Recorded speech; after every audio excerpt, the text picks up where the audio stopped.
Yogena chittasya padena vacham malam sharirasya cha vaidikena yopakarotam pravaram muninam Patanjalim pranchaliradnadosmi stuve Patanjalim vyasam shankaram cha munitrayam katra sutrasya bhashasya kramat vivaranasya cha.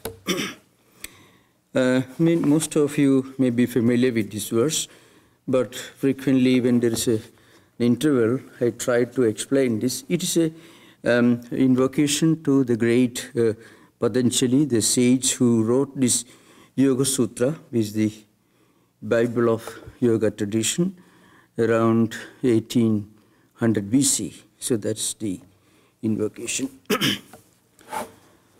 So now coming to the text, as we have been discussing, I think I was reading one very interesting description of Swami Vivekananda from the complete works.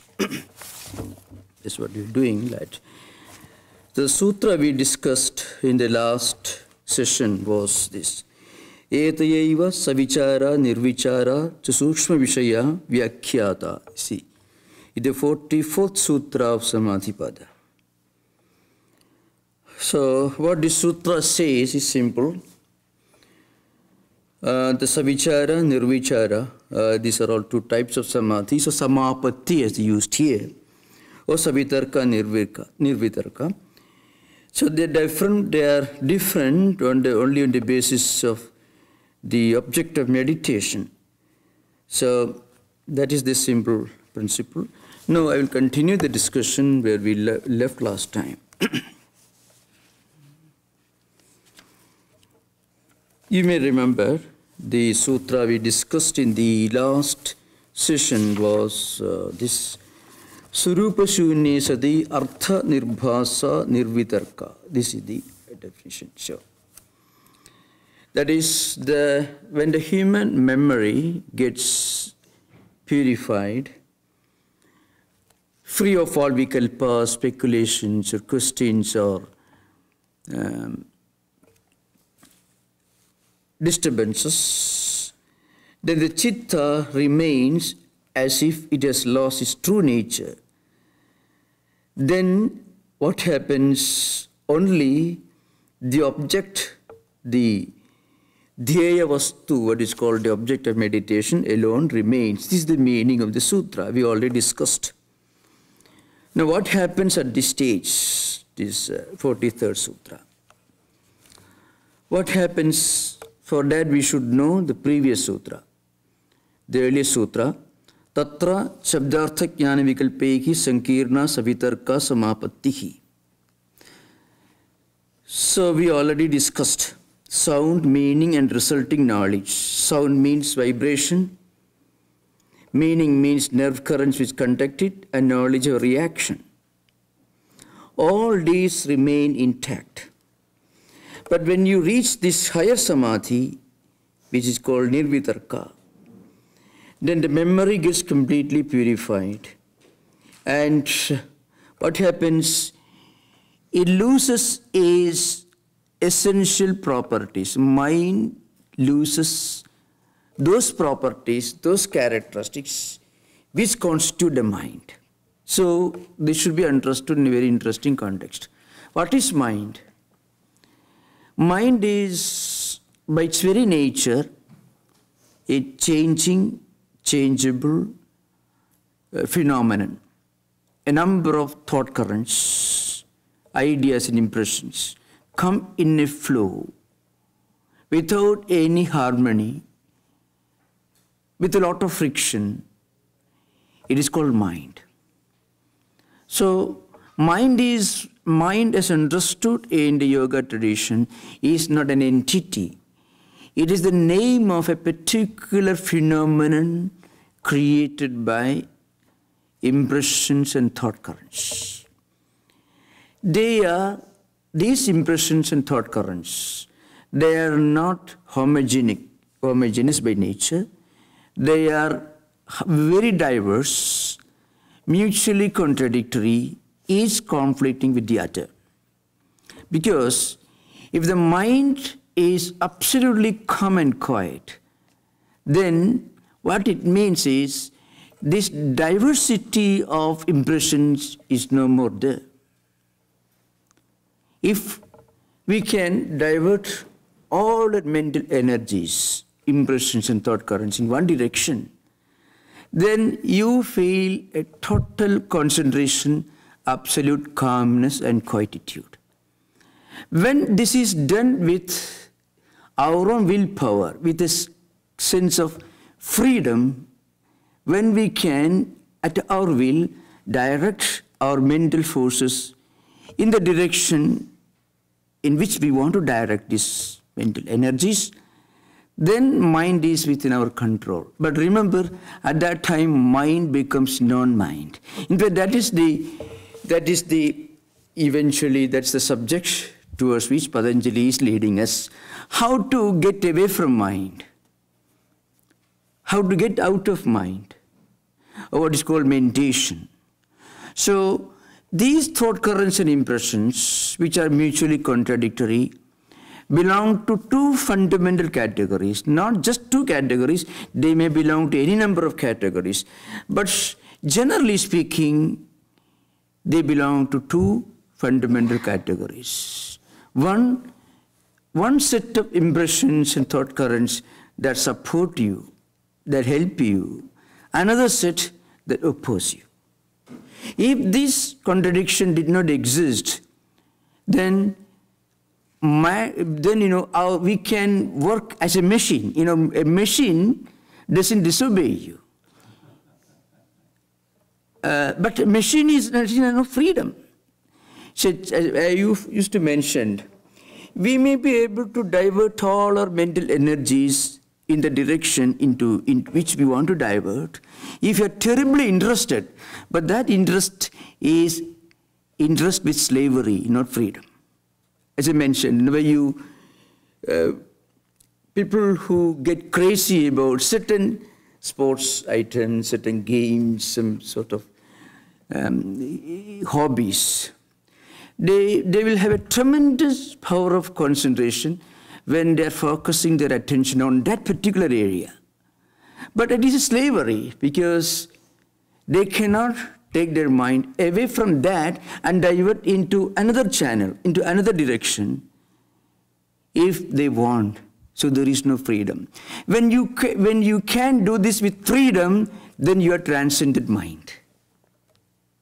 So one kind of interest where we can focus all our mental energies in one direction is a kind of obsession. The other one, freedom. A yogi or a spiritually elevated person can treat his mind or her mind as a slave. In the other case, the mind is the master and we are its slaves. So when we reach that state where we transcend mind, there is a particular term in yoga that is called Ritambara Prajna. Ritambara Prajna. Prajna. When you reach that state, then on the one hand, we will have complete control of our mind. There is perfect harmony and peace, which means you transcend mind or your mind becomes non-mind. You find how Patanjali leads us to that direction. So, but we have not reached that stage. So the samadhi without question, that is called Nirvitarka. Vitarka means questions. Some kind of, not totally or absolutely free. There is always some modification. So I was trying to read this system with Patanjali slokas, with the commentaries, and also with Swami Vivekananda's interpretation, which is modern. If you read Vyasa or Bhoja or Vijnana Bhikshu and others, you get the technical terms used. So very often there is a disconnect. So I thought I would read Swamiji's interpretation. So Swamiji's samadhi called without question comes when the memory is purified or devoid of qualities, expressing only the meaning of the meditated objects. So you find an evolution. From word you come to meaning. That is, word is a vibration, you come to the meaning, and then from meaning you come to the essence of that meaning. So, it is by the practice of meditation of these three that we come to the state where these three do not mix. What are these three? Sound, meaning, and resulting object, which get mixed up. Our normal understanding of anything in this world is a mixture of this sound, the vibration, meaning, this nerve current which bring it to our system, and our own reaction, which is called our internalization of the information we are getting. That's how we respond to it. So our understanding, our interpretation, the way we look about things is our response to a phenomenon, an object. See, when we hear a sound coming from the street, the sound comes, sound waves comes, and it has a meaning. So the meaning is that it is coming from some kind of automobile, and when we get a clear picture of the object from which the sound is coming, it is our response, it is our internalization of this stimuli, which is called knowledge. So now all knowledge is the way we respond to different things. So we will first try to understand what these three are. Here is the chitta. Chitta is the mental system. So chitta should be understood either as a lake or as a bag. These are two ways of understanding our chitta. So if you want to understand the chitta as a character, as what constitutes, what determines our reactions and attitudes and behaviors, then, or our memories, then it can be looked upon as a bag. A mixed bag, a bag full of different memories and impressions. But if you look upon chitta as accumulating memories, as a phenomenon, as something that accumulates memories, then it can be called a lake, like a lake. And the vibration, the sound, like a pulsation coming over it, you have that calm lake in you, and I pronounce the word cow. As soon as it enters through your ears, there is a wave produced in chitta along with it, so that the wave represents the idea of a cow and form the meaning, if you call it. So I shall explain. Like look upon a lake, as something falls on that. That sound creates a vibration, a disturbance on the water surface. And then what happens? It remains there, and it responds to that. You find when a stone falls on the surface of the water, you find there is a split, an impact. So there is an impact. Like that, when we hear the word cow, it's only a word, and we perceive it, or rather we try to understand it, then we get a meaning. And then when we associate that cow with something we have already seen earlier, it belongs to the particular category of animals, it has got certain characteristics, then it is knowledge. That's how we respond to it. Okay, then what happens? These impressions remain in the mental system. So, interestingly, the Buddhists have a very, very, very interesting way of analyzing this phenomenon. It is called Sautrantika school or Vijnanavada school of Buddhism. It is a kind of subjective idealism. You know what they believe? They say, you see this chair.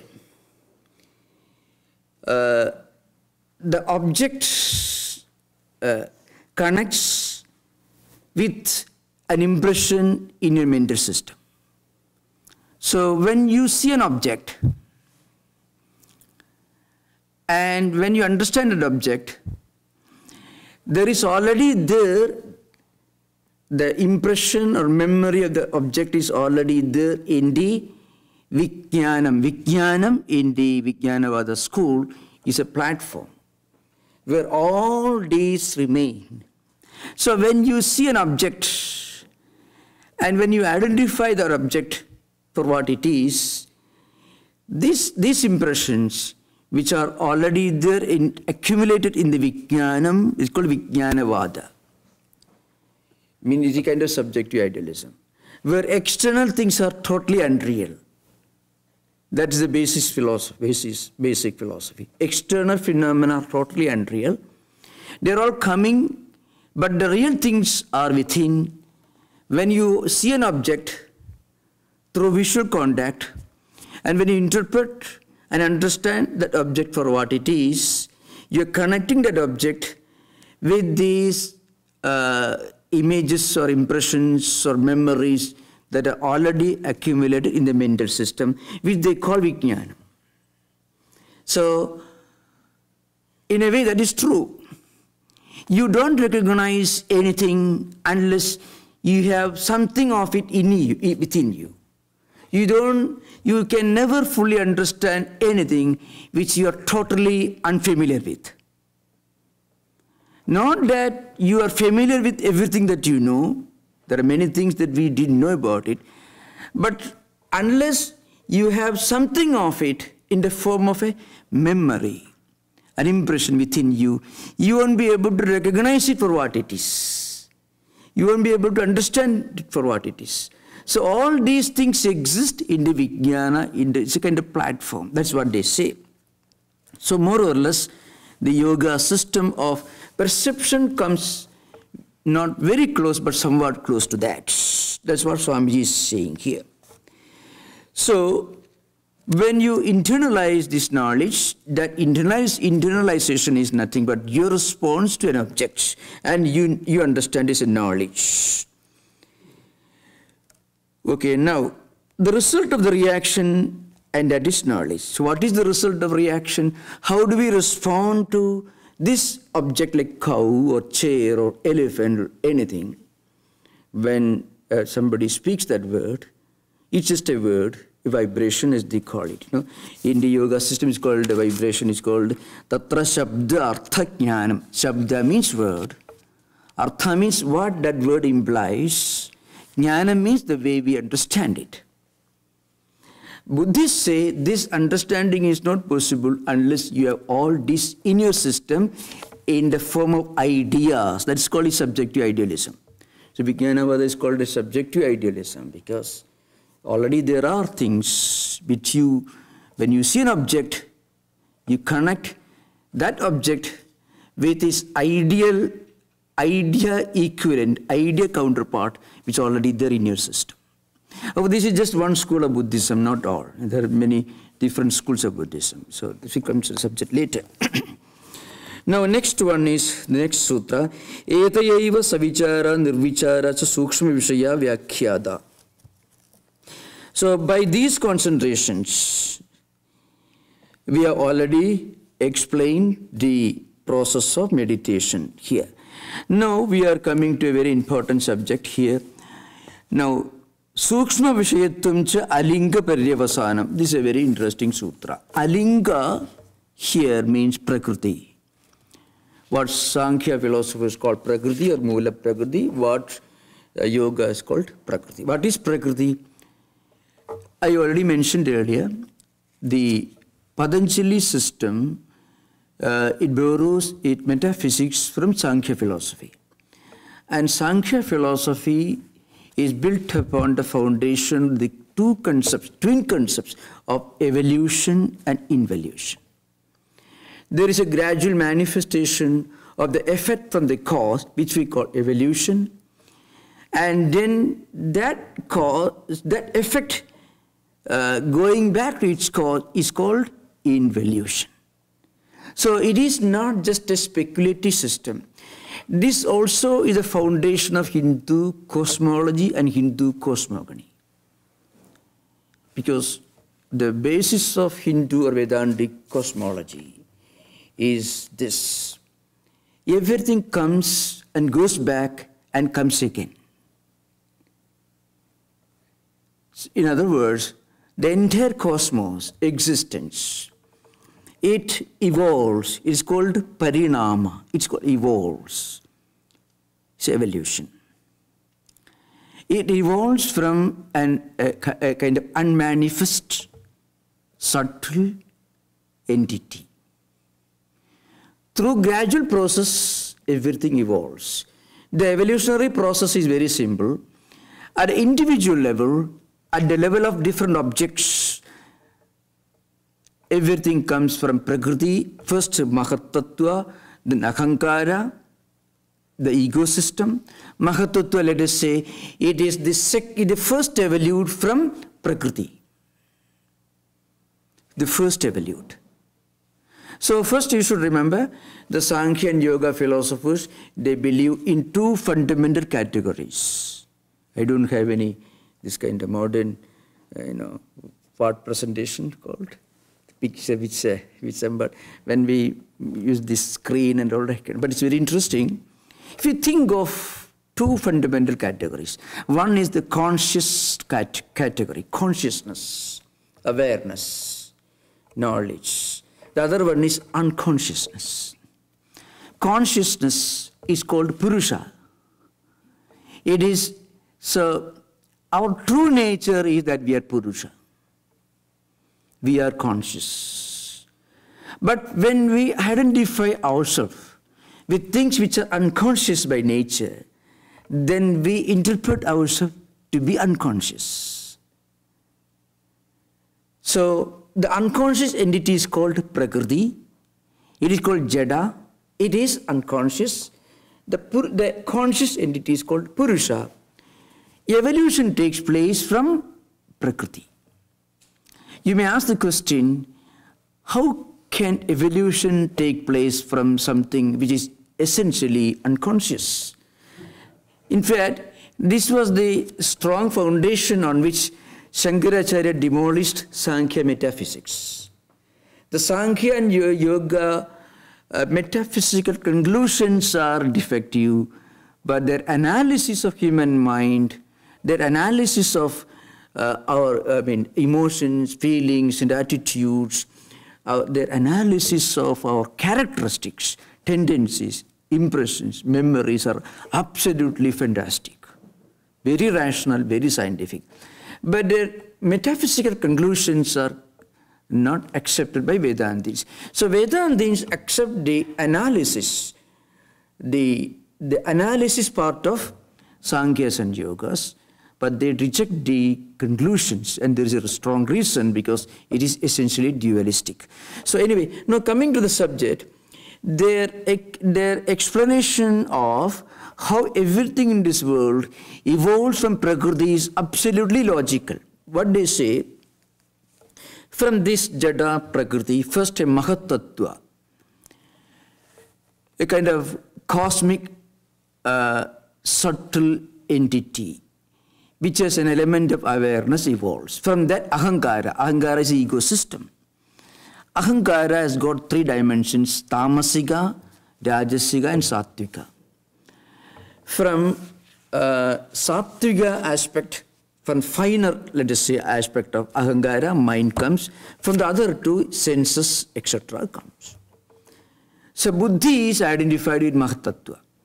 Now what they say is, from this Ahankara, a kind of subtle entities emerge. This subtle entity is called Tanmatras. So Tanmatras, nothing but the subtle causal forms of phenomenal world. Let us say, what is water? What is one of the Pancha Mahabhutas? But what constitutes water, its essential properties, which make water what it is called Tanmatra. Heat, for example, fire, like that, air.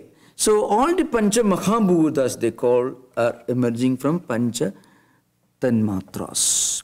So the whole universe is constituted by these Pancha Mahabhutas, the gross elements, which emerge from Pancha Tanmatra, which is subtle elements. And our mind, our intelligence, our intellect, our ideas, our emotions are all related to Ahankaras. They all constitute different evolutes of Prakriti. Now, when you practice yoga, you know what happens. You are actually affecting a kind of a counter evolution. You go back to the cause. So, through meditation, you try to understand the cause of this external universe, tanmatras. And beyond tanmatras, you go to ecosystem. And beyond ecosystem, finally you reach Mahatattva. Finally, you understand everything comes from Prakriti. So, this is with regard to the external phenomena. Now, this is just one fraction of Samkhya principle of evolution.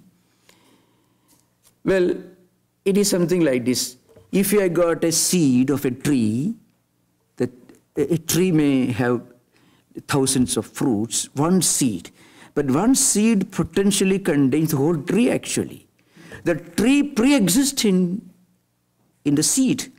If it did not exist in that seed, the way you put, let us say, mango seed, from which you cannot get a coconut.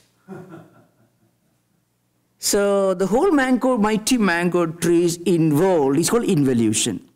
It is involved in a subtle state in that seed. When you plant it, pour water, what happens when the conditions are favorable? The seed becomes sprouts and becomes a plant, it becomes a tree, and from which a number of seeds come, fruits come, which have tree with the seeds. So every single seed involves that mighty tree which grows into. So the tree pre-exists in seed. That's the principle. In other words, Prakriti contains everything in this world. When a yogi meditates, you know what he first does? First he withdraws his mind and senses from all external Panchamahabhutas. And then through meditative process, he takes upon a journey from effect to cause. Finally, he reaches Prakriti. And then he realizes the Prakriti is not his true nature. Purusa is his true nature.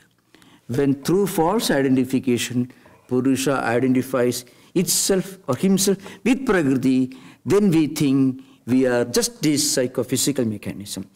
If you can interpret yourself just in terms of cells, bones, flesh and marrow, then we are not in any way different from a very intelligent animal.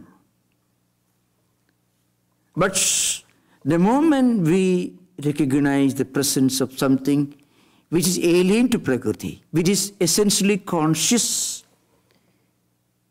when we recognize that we are not an evolute of Prakriti, which is essentially Jada or inert, unconscious, we are actually consciousness itself.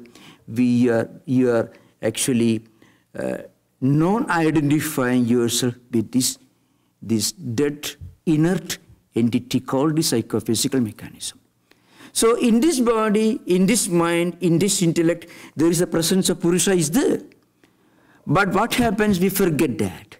So when we see an external thing, and when we get enamored of, obsessed by that, then we forget our consciousness. Our true wealth, our true identity we forget. So we identify ourselves with this external universe. So a kind of dehypnotization, that's what Vivekananda calls it. A spiritual journey is a journey towards dehypnotization.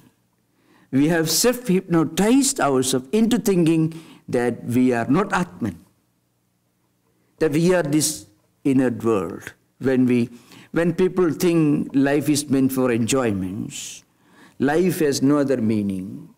Life, the whole purpose of human life is just to enjoy and forget about it. Then what happens? It is kind of self-hypnotization. And according to Vivekananda, who is modern times, he interpreted yoga, Samkhya and Vedanta for the first time. So you find him being very informal. I mean, it's a layman's interpretation, but absolutely authentic interpretation of these philosophical ideas. Long before Radhakrishnan wrote Indian philosophy, nobody in the West ever heard of Samkhya school of evolution before Vivekananda appeared here. So this with regard to the external phenomena. Now, I mentioned earlier, this is also the foundation of Hindu cosmology. Why? Because in Hindu tradition, the whole universe emerges out of one unmanifest, subtle, universal, whole entity. It is a whole cosmic entity.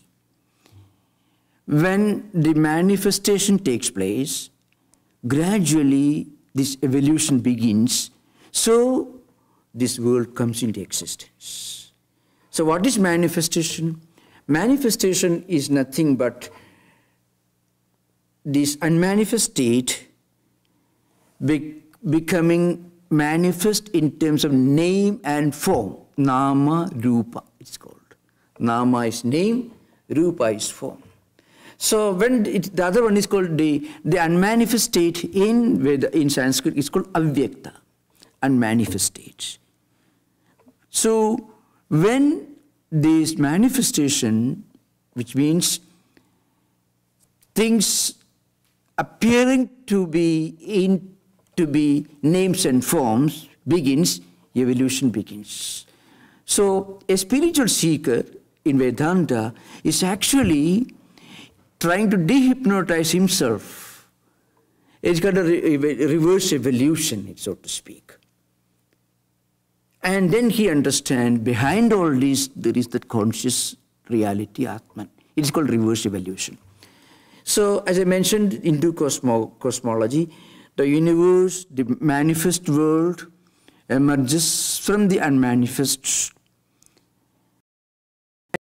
At one point, maybe after trillions of years, you find in the Puranic literature, it's called Brahma Shatantare Api, which means, let us say, in mathematically trillions or quadrillions of years, let us say, just a mythological concept.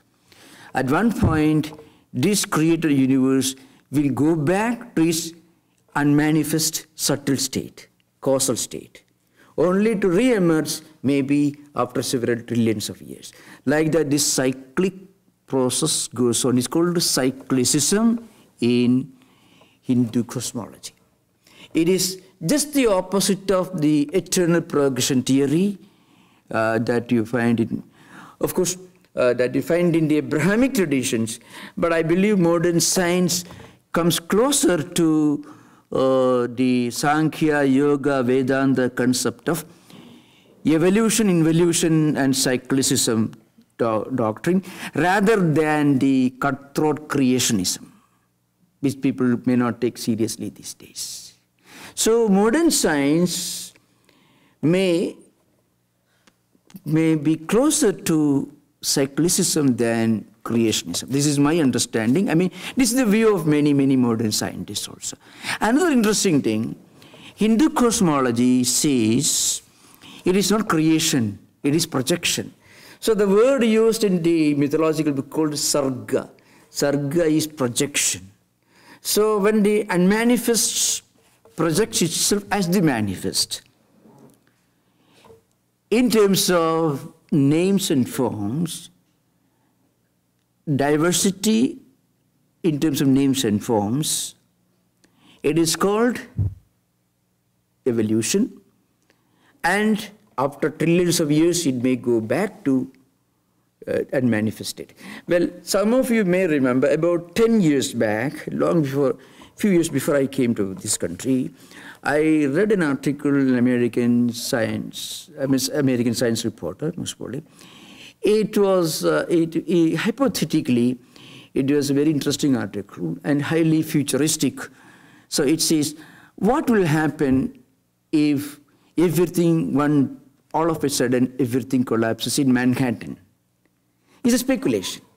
So it says, after 2 years, if you look, the water may flow, the streets may get diluted, and then after 10 years, small plants may start growing on what once used to be skyscrapers. After 500 years, after 1,000 years, so it goes on. Then what it will be like after 5,000 years, and finally, what it may look like after 5 million years. After 5 million years, the picture is like a gaseous form. So all the names and forms have practically vanished. And again, it may take several millionaire, maybe tens of thousands of years for the life to start again. And again, human intelligence may evolve and create cities where you divide everything. So it's a very interesting article, which I have lost trace of, maybe 10, 12 years back published. So what this city would look like maybe after a few millions of years, it may look like gaseous form. It may not, you can't see anything, you can't tell anything from anything else. So Nama, Rupa disappears, all merging to, Nama means names, Rupa means forms. So it is kind of involution. That's why Vedanta and Yoga and Samkhya philosophy says that there is no such thing as creation at all. What you call creation is nothing but projection. The unmanifest projecting as the manifests. When you look at the unmanifest through the prism of names and forms, you have this world. Once you get spiritually enlightened, when you can look, after removing these glasses of names and forms, you will see only the unmanifest. That's a Vedanta. If there is a evolution, there is a reverse evolution. So when a yogi meditates, the subject here, when you meditate, you know what happens? First you withdraw, yama and niyama, because you should not go crazy. So you have to practice yama and niyama first. If you practice pranayama and all that without yama and niyama, people may go crazy. So mind should be in a steady condition for the yama and niyama. Then asana you need for sitting quite for a long time, sukham asana. Then pranayama you need because to conserve energy, to generate heat and energy, which may be required for you to continue your journey. And then pratyahara, that's the beginning. Pratyahara means you're trying to withdraw the mind from external objects. That's the beginning of reverse evolution. Because after evolution, the human system is so programmed that you look at external things. Paranjikani vidurnasayambhu. That's Kathopanishad says. Human mechanism is so created, so programmed, that the senses are always projecting outward. Now, pratyahara means you are actually turning the senses inward. Pratyahara. Dharana means then you focus on something deeper within you. Dhyana means higher, long concentration. And samadhi means you have finished your reverse evolution. This idea behind. So even by living in this body, through spiritual practice, we can independently take up this journey of reverse evolution. That's what yoga actually is all about. And there is no God anywhere to be seen in this process. That's an interesting thing. But yoga and Vedanta, yoga and Samkhya, Vedanta of course accepts God. In the yoga Samkhya system, there are references to evolved souls, but there is no reference to a transcendental moral authority with certain qualities and characteristics, and of course a long list, which I am not referring to now. Now the subject comes. So now we are taking up this 45th sutra, Sukshma Vishetam cha Alinga Paryavasanam. You can see a word here, Alinga, which means Mula Prakriti. What is Mula Prakriti? The beginning, the source of our evolution is called Mula Prakriti. Prakriti means the mother, or the original source from which everything evolves is Mula Prakriti. So, as you meditate through this process, the verse means the finer objects end with pradhana. Pradhana is another word for Mula Prakriti. That's okay.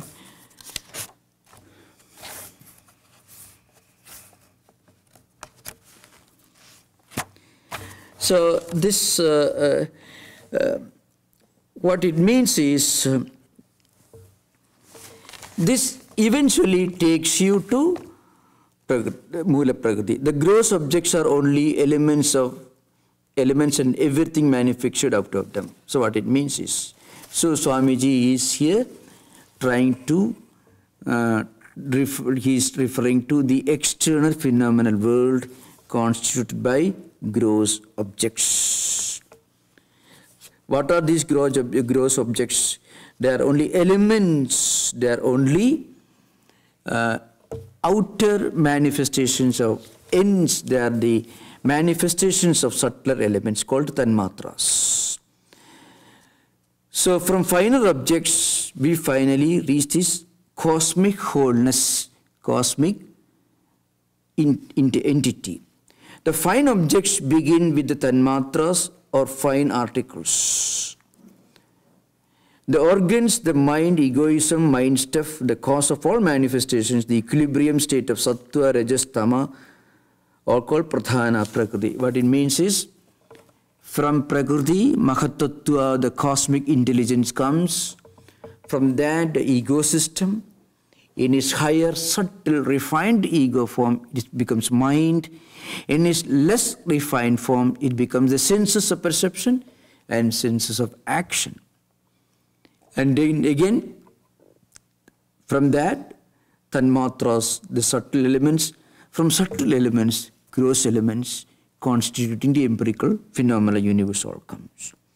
So in other words, yoga helps you to de-identify yourself with these evolutes, which are essentially different manifestations of Prakriti, because that's the real cause for most of our misunderstanding. Then 46th one is Ta eva Sabhija Samadhi. So this particular kind of meditation, where you end up through reverse evolution, you identify this entire universe with Prakriti from which it evolves. That particular state of concentration and meditation is called Sabhija Samadhi. Sabhija means with seeds, endowed with seeds. What it means is, when you reach that level of meditation, you certainly go beyond, you transcend, but then these seeds remain in subtle form in the mental system. They are not completely destroyed. That's the idea behind. These do not destroy the seeds of past actions, and this cannot give a liberation, but what they bring to the yogi is a state following aphorism. The next aphorism comes. What it means is, when you reach this kind of Sabhija Samadhi, what happens is, the past actions are there, but they do not trouble you much. But their potency, the scope for troubling you or interfering you or coming to the surface of the mind and creating problems may be still there. That's why people who suffer from past memories, unpleasant memories which often torture their minds, when they move away from the immediate geographical regions or places which are associated with the unpleasant memories, they are able to gradually, of course, temporarily, not permanently, but temporarily, they are able to free themselves from the torture of unpleasant memories. Because memories are related to not only mind, but places, individuals.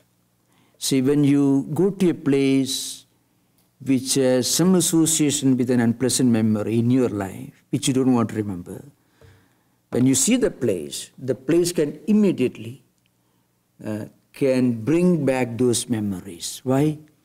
When you are away, memories are there, but they are not on the surface. When you go to that place, these memories come to the surface. So spiritual seekers who have not reached the highest Nirvitarka-Samadhi, which is the highest, where the memories and impressions become like seeds which are fried. See, if you buy seeds and fry in oil and keep in the fridge, they are not going to sprout. But if you keep those seeds somewhere else, little away, then of course they can sprout, they can reach again. So of course the comparison stops there, because we are not talking about seeds as such. It's just a comparison for want of better analogy. So what happens when you see a person, that also can, or when you think of the person, which again seeing mentally. If you listen to a sound or a music from the past, which you may have heard maybe 40, 50 years back, but with some unpleasant memories or impressions, then if you listen today, if you listen to the music, those memories will come back to the surface. So words can do that. You need not hear the word, or even if you remember those words or the music, there you are not hearing in a physical sense. Mentally you are hearing. That's what is called remembering. Remembering a word is nothing but reliving this hearing experience. Remembering a visual object is nothing but seeing again mentally at the mental level.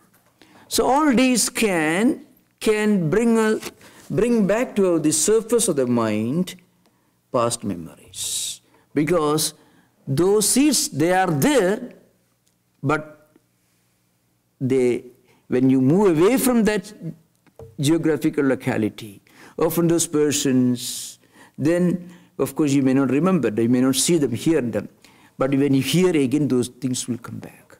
Similarly, every human being has got a number of good and bad memories.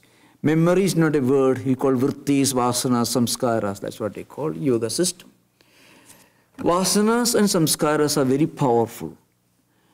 Memories, there is always, when you remember, there is an element of awareness and consciousness about it.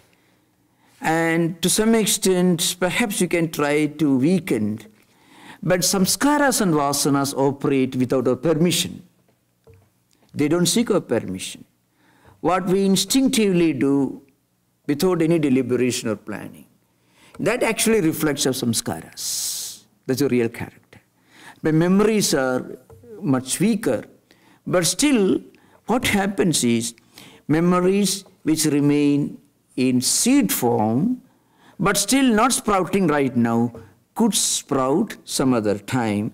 That's why Vivekananda says these do not destroy the seeds of past actions. That's Sabhija-Samadhi.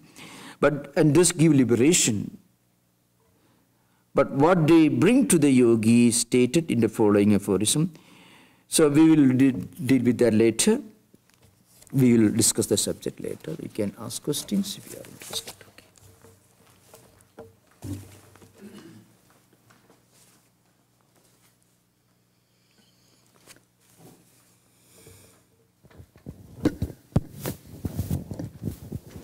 Questions, discussions.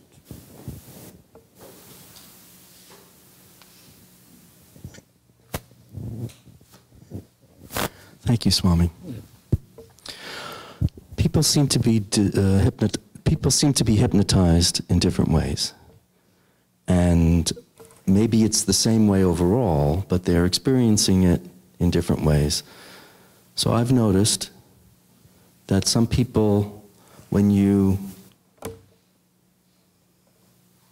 alert them to the potential to view their situation differently, some are very comforted.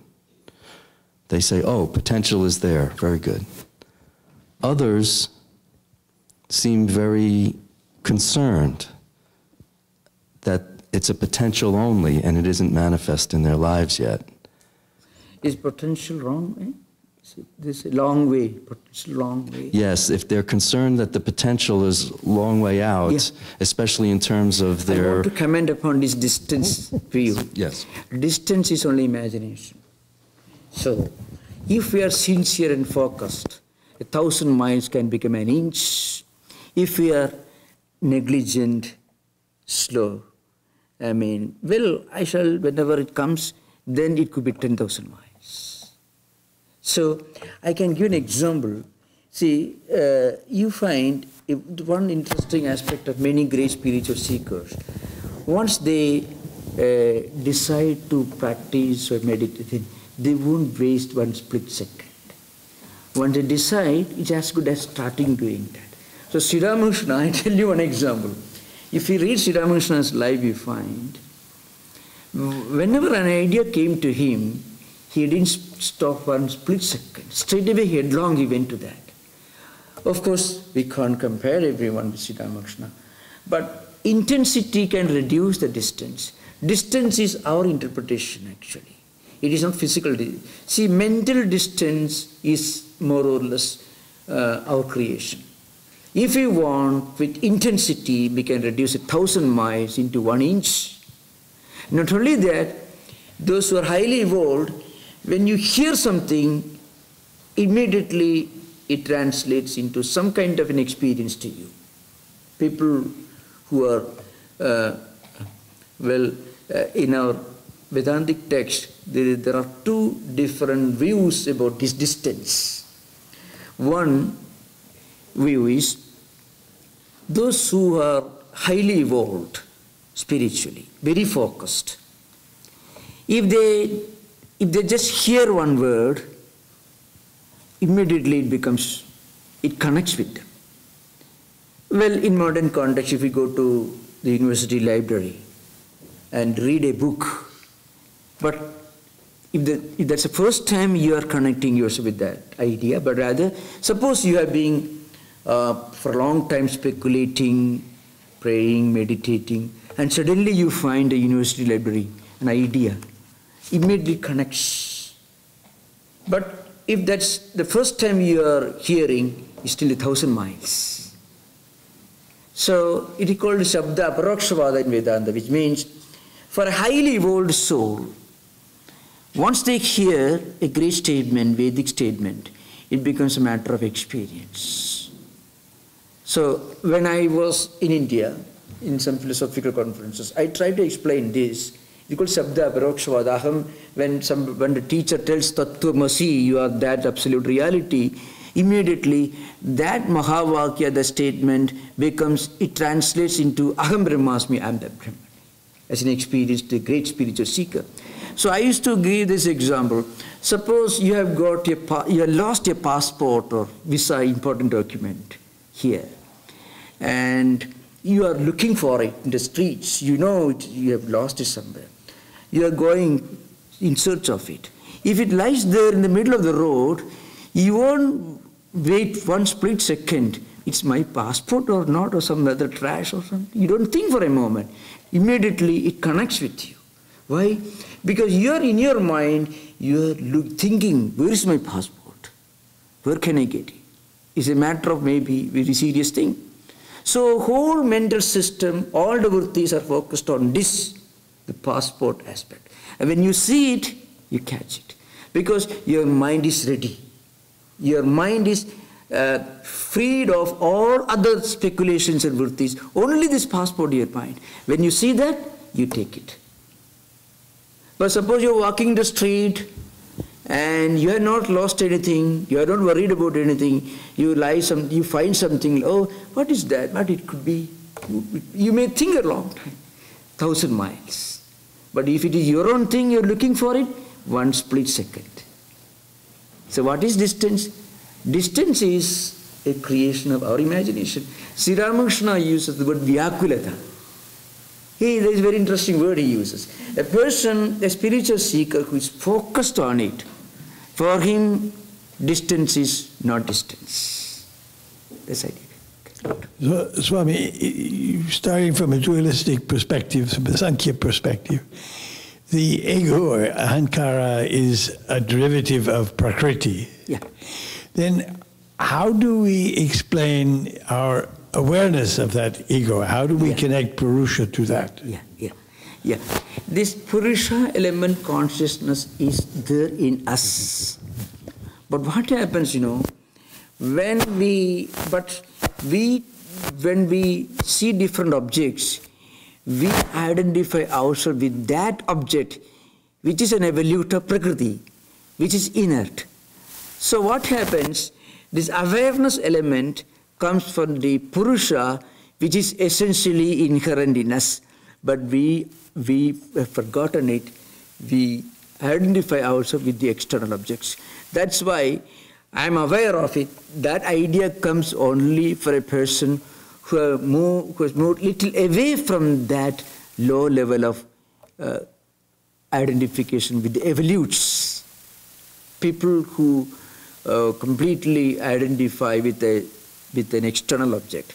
They don't think of themselves as something other than that person who connects with that object. Well, see, Vivekananda, Swami Vivekananda gives a very interesting flashes in complete works. He says, a dog eating a piece of meat, a hungry dog eating a piece of meat, it doesn't sit and think and enjoys. You find it won't raise his head from the piece of meat as eating. It's engrossed in that. Okay, now, because it completely identifies with that. So human beings who have no thought of anything other than these fleeting sensual enjoyments, when they enjoy these things, there is complete identification. Normally educated, cultured people, refined people, when they eat food, they may be enjoying it, but they are capable of lifting their eyes away and looking around. But a dog doesn't do that, because hungry dog doesn't do that. The close identification with external things is stronger in people who are less evolved. So this may be the example is given there, a hungry dog, when he eats a piece of meat, it doesn't speculate, it's engrossed in the act of eating and enjoying it. Human beings are there, of course, not very different, but still different levels, So it's very interesting. But a refined, well-educated person will not do that. So that's an interest. To what extent we lose ourselves in connecting with or enjoying or dealing with external sensual things, to that extent we are less evolved. For others, these things are there, but they are also aware of something other than these material things. To that extent they are more evolved. Swamiji, I have one. Yeah. So how the vasanas and samskaras are different from memories? Oh yeah, memories are vasanas and samskaras sometimes manifest as memories. Vasanas and samskaras are clearer than memories, but they manifest as memories. Of course, even when you remember something, you are aware of it. Your mind goes back to what you remember. But samskaras and vasanas are sometimes instinctive actions. We are not aware of the fact that we had this samskara. We just act. When you meditate or when you think deeply of these things, then you'll be able to watch your own samskaras and be aware of your own samskaras. So that's why when a person takes a spiritual life like meditation or prayer, a secondary personality emerges. The secondary personality is a higher personality. A personality is within our own system, this secondary personality, which really wants to go ahead in spiritual path. The primary personality is, it is controlled by the habits that we already formed, the practices we already formed. The secondary personality wants to break off these chains. And as you practice or think or meditate more and more, the secondary personality becomes stronger. It becomes aware of the samskaras and vasanas. But the primary personality is not aware of, because it identifies completely with samskaras. When you identify with something, you and what you identify with become the same. So you cannot be aware of it.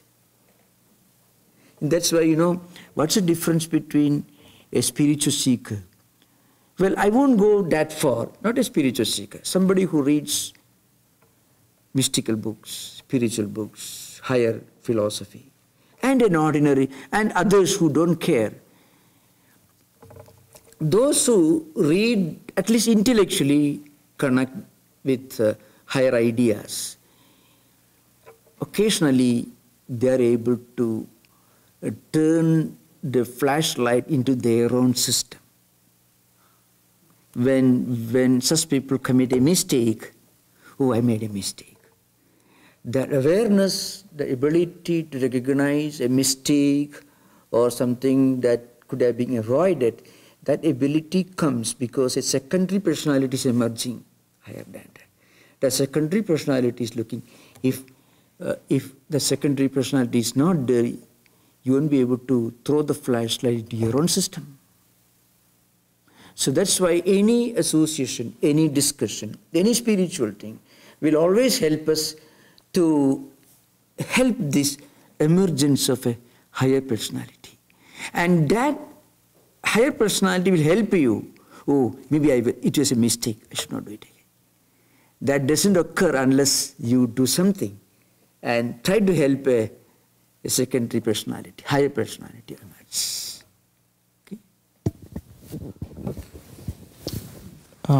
I have a quick question on the law of karma. So you mentioned that, essentially everything is like Prakriti and Purusa, right? So which of the two is governed by the law of karma? So, I mean, if Prakriti is governed by law of karma and in reality we are Purusa, does that mean that we don't really fall into the cycle of law of karma? Yeah. I mentioned, please remember, I mentioned to you that the Samkhya conclusion is a bit, there's an element of logical fallacy in the Samkhya metaphysics. Because so, that's why Vedantins, which are more whole, complete philosophy, accepts only those aspects of Samkhya and Yoga systems which deal with analysis of human mind, analysis of emotions, feelings, impressions, memories, and so on, which are very wonderful. In fact, so, now coming to the subject, that's why even great Vedanta philosophers like Vivekananda and even Dr. Adhakshanan, later on as an academic, they analyzed Yoga, Samkhya systems only in the light of higher Vedanta. Otherwise, Yoga, Samkhya system conclusions don't really make sense. It's okay. Now coming to the subject. Law of karma is not fatalism. Law of karma is pure logic actually. In fact, modern science also is law of karma. What is law of karma? Law of karma means every effect has a cause. Nothing happens in vacuum. That's what law of karma says. It's a very logical analysis. It is not fatalism. It is not accidentalism rather.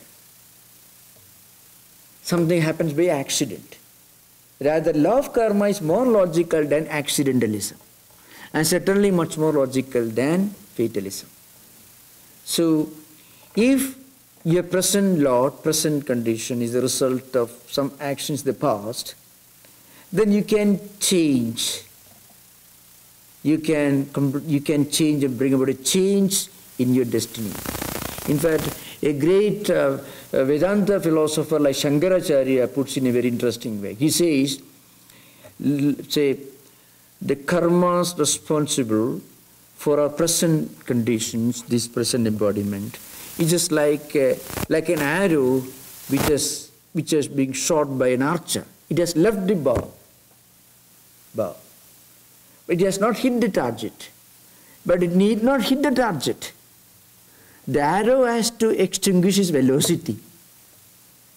If a strong wind blows, or another object comes in between the target and the arrow, then the arrow won't hit the target. Suppose you are destined by law of karma, if you believe that way. If you are destined for certain things, you can change it completely. That's what all the great teachers have said. Holy Mother says, Sharda Devi says, Well, you may be destined to be bitten by a snake.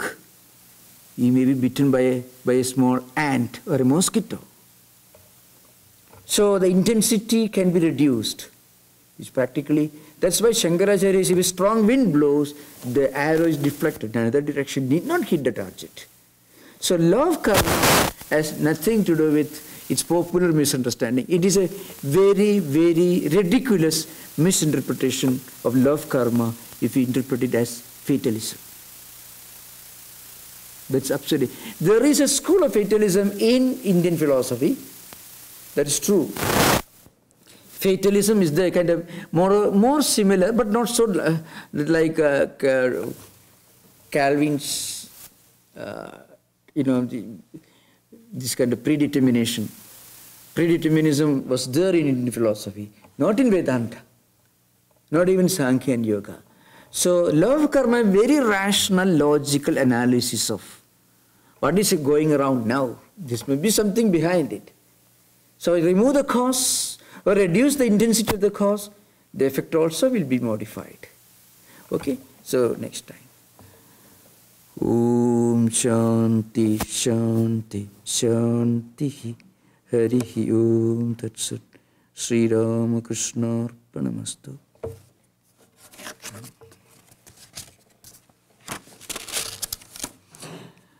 I was talking about cosmology. You find the next Sunday we will have a talk here, the hymn of creation from the Vedas, Nasadhiya Sukta. It is considered to be one of the most profound statements in Veda. It has been commented upon by many great scientists like Carl Sagan, Oppenheimer, and others. Great evolutionists and thinkers have a lot of things to say about the Nasadhiya Sukta. It's called the hymn of the hymn of creation. So next Sunday you can join. Thank you. Okay.